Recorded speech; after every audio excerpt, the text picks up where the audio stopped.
वंचित रह जाएंगे, उसका लाभ नहीं उठा पाएंगे। अरे प्रभु तो कहता है कि तुम 4 कदम चलो तो मैं 1000 कदम चलूंगा। तुम्हें केवल 4 कदम चलना है। तुम 4 कदम चलोगे उसकी तरफ, वो 1000 कदम चलेगा तुम्हारी तरफ। लेकिन 4 कदम चलने की ईमानदारी तो दिखाओ, 4 कदम चलने की पुरुषार्थ तो करो, 4 कदम चलने की चेष्टा तो करो। आदमी इतना बेईमान, इतना बेईमान, इतना बेईमान, इतना बेईमान है कि वो 4 कदम भी नहीं चलना चाहता है, 4 कदम चलने का पुरुषार्थ भी नहीं करना चाहता है, 4 कदम चलने की ईमानदारी भी नहीं दिखाना चाहता है। वो सोचता है कि घर बैठे ही मुझे प्रभु आ जाए और वो आकर के मुझे वैकुंठ पहुंचा दे, मुझे स्वर्ग पहुंचा दे, मुझे परम धाम पहुंचा दे। ऐसा कभी नहीं होता है। तुम मंदिर क्यों आते हो? तुम्हारे माँ बाप कहते होंगे बेटा मंदिर जाओ। तुम्हारी पत्नी बार बार तुम्हें प्रेरित कहती हो कि एक बार मंदिर तो हो आया करो कम से कम। लेकिन उसकी वजह क्या है, उसके रीजन क्या है, उसका कारण क्या है, जो मुझे समझ में आता है वो इतना कि मंदिर जाने का, देव दर्शन करने का, देव दर्शन के नियम के पीछे जो अभिप्राय इस मुल्क की परंपरा में है, जो अभिप्राय इस मुल्क की संस्कृति में है, वो केवल इतना ही है। अरे परमात्मा कहता है कि तू अपने घर से निकल के मंदिर आ तो मैं सिद्धालय से उतर के मंदिर में आ जाऊंगा, वहां मेरी तेरी मुलाकात हो जाएगी, वहां मेरा तेरा आत्म साक्षात्कार हो जाएगा, वहां मेरा और तेरा मिलन हो जाएगा। तो मंदिर भक्त और भगवान के मिलन का स्थल हुआ करता है, शिष्य और गुरु के मिलन का स्थल हुआ करता है। तुम घर से निकल के मंदिर आओ तो परमात्मा सिद्धालय से उतर के मंदिर में आ जाएगा और तुम्हारी और उसकी वहां मुलाकात हो जाएगी, साक्षात्कार हो जाएगा, दर्शन हो जाएगा, बशर्ते कि 4 कदम चलना पड़ेगा।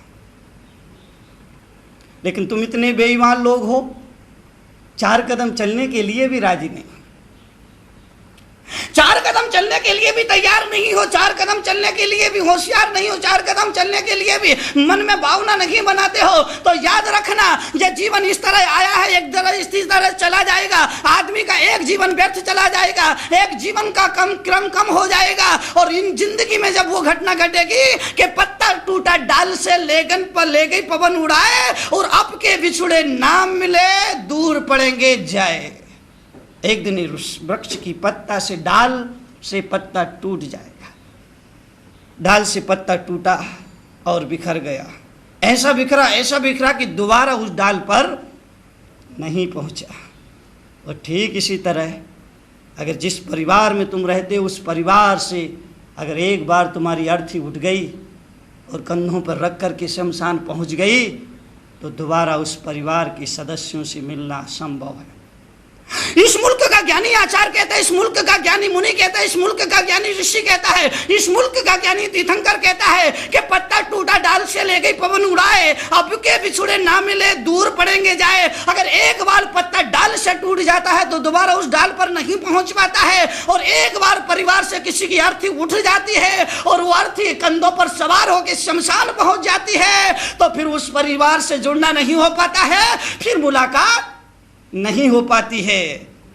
फिर कुछ दिन लोग याद करेंगे, 4 दिन याद करेंगे, 5वें दिन सब अपने अपने काम में लग जाएंगे।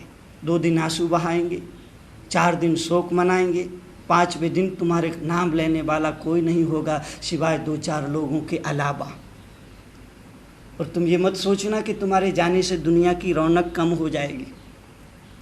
इस गलत फहमी में, इस गलत भ्रम में कभी मत रहना कि तुम्हारे जाने से ये महफिलें सजना बंद हो जाएंगी, ये रौनक दुनिया की कम हो जाएगी, ये दुनिया का क्रम जो चल रहा है इसमें कोई कमी आ जाएगी। इसमें कोई कमी नहीं आने वाली है। हजारों महफिलें होंगी, हजारों कारवा होंगे, जमाना तुमको ढूंढेंगे, न जाने तुम कहाँ होगे।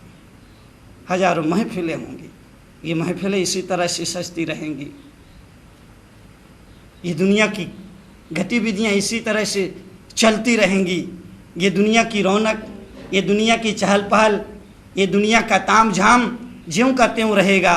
हजारों महफिलें होंगी, हजारों कारवा होंगे, जमाना हमको ढूंढेंगे, न हम जाने कहाँ होंगे।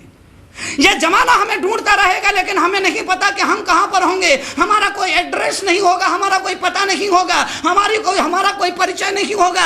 हमको ढूंढता रहेगा लेकिन किसी से मुलाकात होने वाली नहीं है। इसलिए मैंने कहा इस जीवन में 4 कदम जरूर चलो। चतुर्गति संसार है ना। जैन धर्म कहता है कि 4 गति में ये जीव अनादिकाल से भटक रहा है। ये मत सोचना कि ये तुम्हारा पहला जन्म है। ये मत सोचना कि ये संसार जो तुम अपनी आंखों से देख रहे हो ये पहली बार देख रहे हो। ये मत सोचना कि ये संसार के विषय भोग जो तुम्हारे सामने भोगने के लिए उपस्थित है इन्हें तुम पहली बार भोग रहे हो। इस भ्रम में नहीं रहना, इस भ्रम में नहीं रहना, इस भ्रम को तोड़ देना। यह पहला जन्म नहीं है। आचार्य कुंद ने लिखा है कि इस जीव ने इतने जन्म लिए, इतने जन्म लिए, इतने जन्म लिए कि जन्म लेने पर और मृत्यु होने पर उसकी मां ने जो आंसू बहाए, अगर उन आंसुओं को इकट्ठा किया जाए तो एक संपूर्ण सागर भर जाएगा।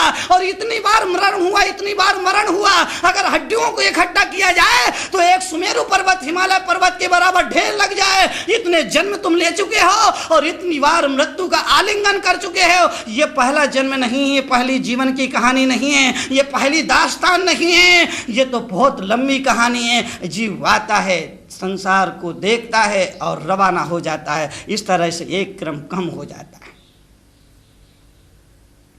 तो एक बार पत्ता टूटने का अवसर है। पत्ता जब डाल से टूटता है तो पीला हो जाता है, और पीला तुम्हारा मन भी होना चाहिए।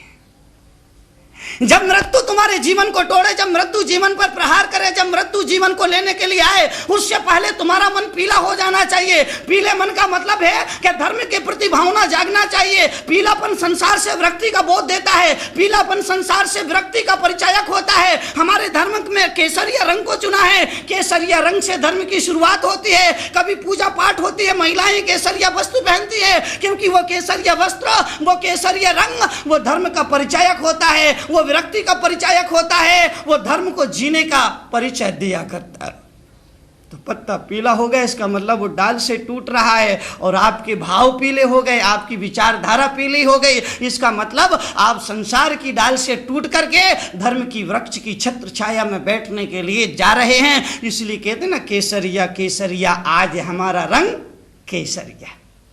केसरिया रंग परिचायक है वैराग्य का, विरक्ति का, धर्म को जीने का, धर्म की आराधना करने का, धर्म के जीवन में, धर्म को जीवन में उतारने का, धर्म को जीवन में ओढ़ने का। इसलिए वो पीला रंग पद्मलेश्य का प्रतीक हुआ करता है। भगवान महावीर ने 6 लेश्य कही। 6 वृत्ति के लोग होते हैं। कृष्ण लेश्य, काले परिणाम के लोग, जो कहते हैं कि अपना काम बनता भाड़ में जाए जनता, अपना पेट भरे दुनिया भाड़ में जाए, वो कृष्ण लेस्या की वृत्ति के लोग हैं। दूसरे कृष्ण लेस्या के बाद कापोत लेस्या है। कापोत कबूतर मेले, मट मेले, काले तो नहीं लेकिन फिर भी मट मेले परिणाम के, उस